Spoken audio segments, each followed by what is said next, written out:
Hello dear, welcome back to my channel. बच्चों, आज हम पढ़ेंगे इंग्लिश रीडर क्लास 6 का लेसन 14, नेताजी सुभाष चंद्र बोस। चलो शुरू करते हैं। Subhash Chandra Bose was a great freedom fighter. Freedom fighter का मतलब स्वतंत्रता सेनानी। ग्रेट का मतलब महान। वॉज का मतलब थे। सुभाष चंद्र बोस एक महान स्वतंत्रता सेनानी थे। सुभाष चंद्र बोस एक महान स्वतंत्रता सेनानी थे। He was also known as Netaji. उन्हें नेताजी के नाम से भी जाना जाता है। नॉन एज का मतलब के रूप में जाना जाता है। क्या? नेताजी। उन्हें नेताजी के नाम से भी जाना जाता है।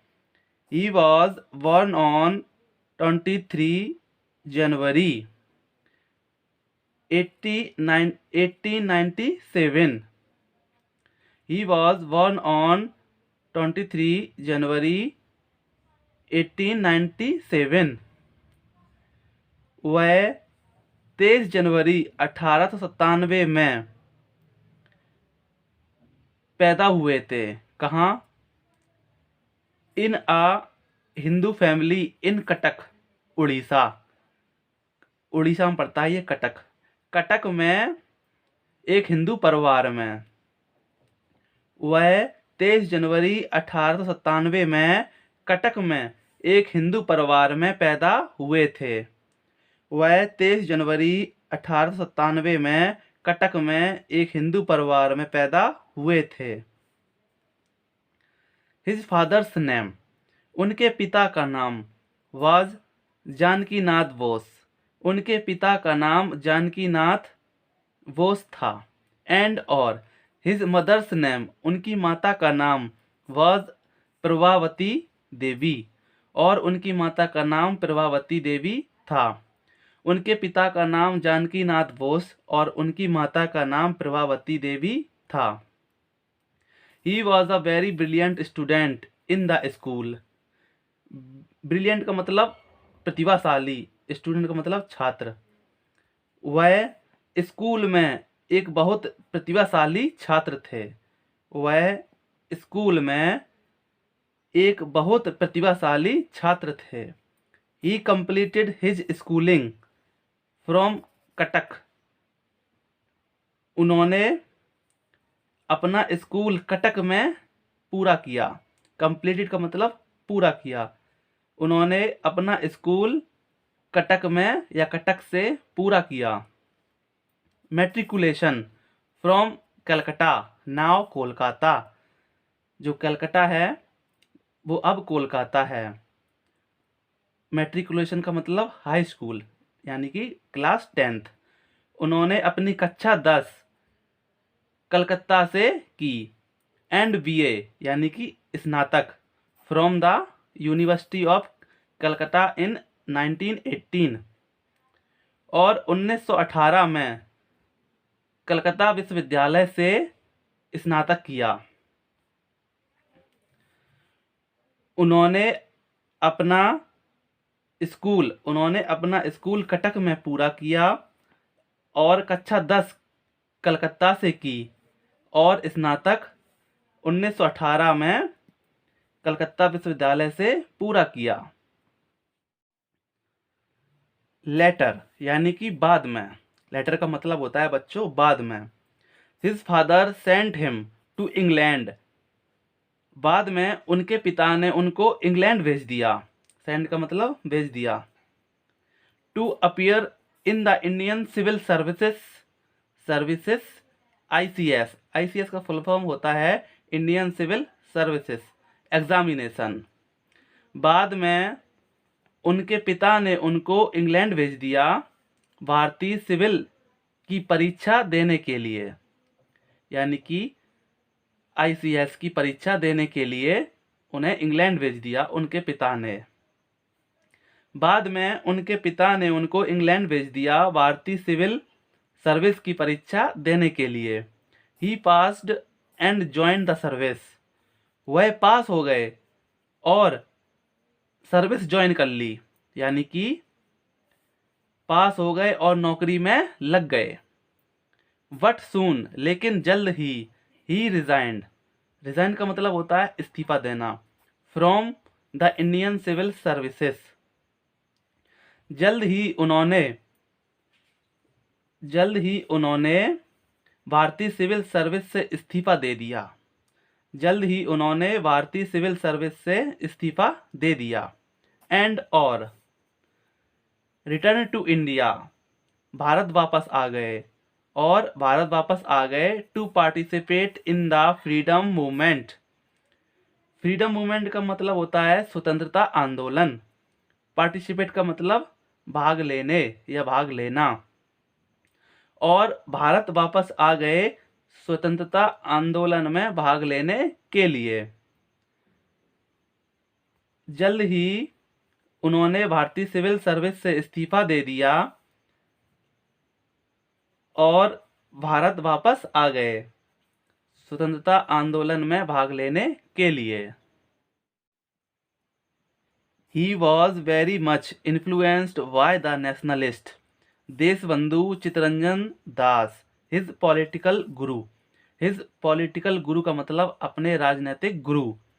पॉलिटिकल का मतलब राजनीतिक। इन्फ्लुएंस्ड का मतलब प्रभावित हुए।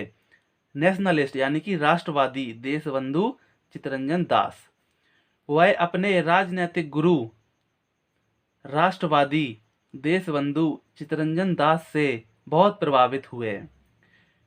वे अपने राजनीतिक गुरु राष्ट्रवादी देशबंधु चित्तरंजन दास से बहुत प्रभावित हुए। He motivated the people to join the freedom struggle. Freedom struggle का मतलब स्वतंत्रता संघर्ष। मोटिवेटेड का मतलब प्रेरित किया, अभिप्रेरित किया या उत्साह लाए लोगों में ज्वाइन करने के लिए। उन्होंने लोगों को स्वतंत्रता संघर्ष से जुड़ने के लिए अभिप्रेरित किया। उन्होंने लोगों को स्वतंत्रता संघर्ष से जुड़ने के लिए अभिप्रेरित किया।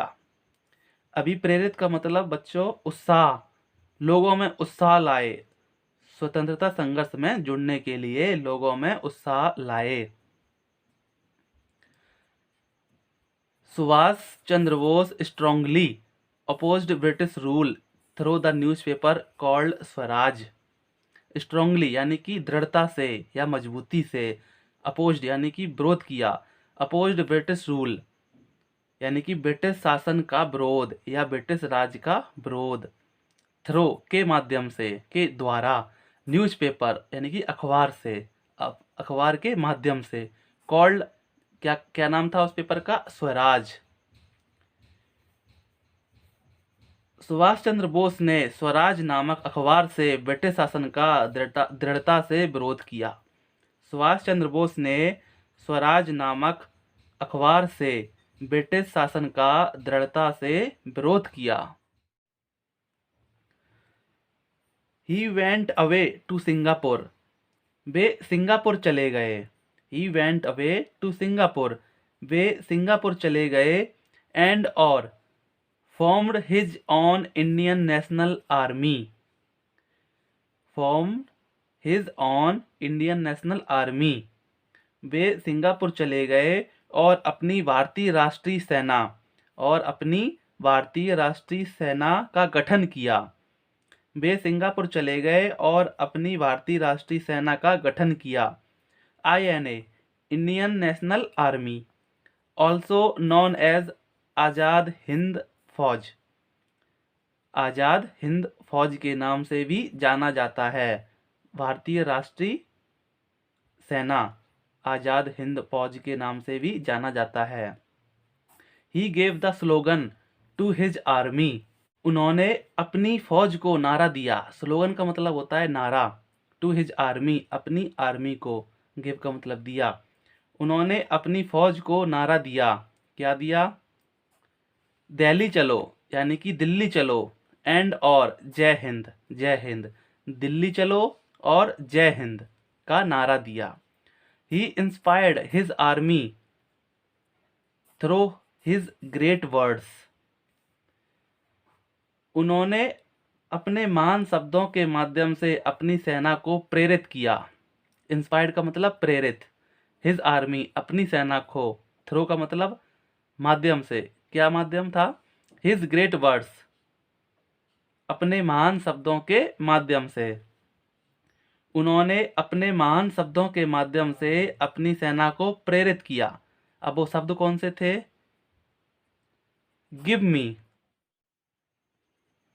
Blood and I will give you freedom, give me blood and I will give you freedom,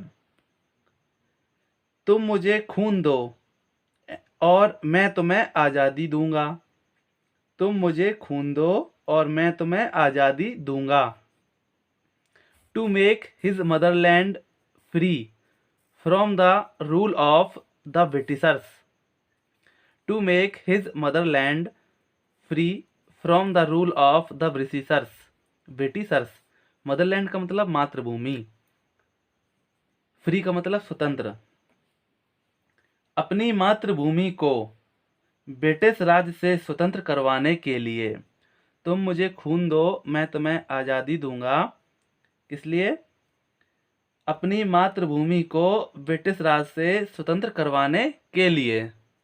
it is believed that, ऐसा माना जाता है कि, इट इज़ बिलीव्ड दैट, ऐसा माना जाता है कि Netaji died in a plane crash in Taiwan in 1945, ऐसा माना जाता है कि 1945 में ताइवान में एक विमान हादसे में नेताजी की मृत्यु हो गई थी। 1945 में ताइवान में एक प्लेन हादसे यानी कि एक विमान हादसे में ताइवान में मृत्यु हो गई थी। बट लेकिन the mystery of his death, लेकिन इनकी मृत्यु का रहस्य, मिस्ट्री का मतलब रहस्य, लेकिन उनकी मृत्यु का रहस्य इज स्टिल अनसॉल्व्ड, आज तक अनसुलझा है, अनसॉल्व्ड का मतलब अनसुलझा, लेकिन उनकी मृत्यु का रहस्य आज तक अनसुलझा है। Netaji will always be alive with in the heart of every Indian, alive का मतलब जीवित, ऑलवेज का मतलब हमेशा, हार्ट का मतलब दिल, एवरी इंडियन हर भारतीय नागरिक के यानी कि प्रत्येक भारतीय के दिल में। नेताजी हमेशा हर भारतीय के दिल में जीवित रहेंगे, नेताजी हमेशा हर भारतीय के दिल में जीवित रहेंगे। As an everlasting inspiration, everlasting का मतलब होता है अनंत काल या स्थाई, स्थाई या अनंत काल, और इंस्पायरेशन का मतलब प्रेरणा, स्थाई प्रेरणा के रूप में। नेताजी हमेशा हर भारतीय के दिल में जीवित रहेंगे एक स्थाई प्रेरणा के रूप में। एज एन एवरलास्टिंग इंस्पायरेशन, एक स्थाई प्रेरणा के रूप में।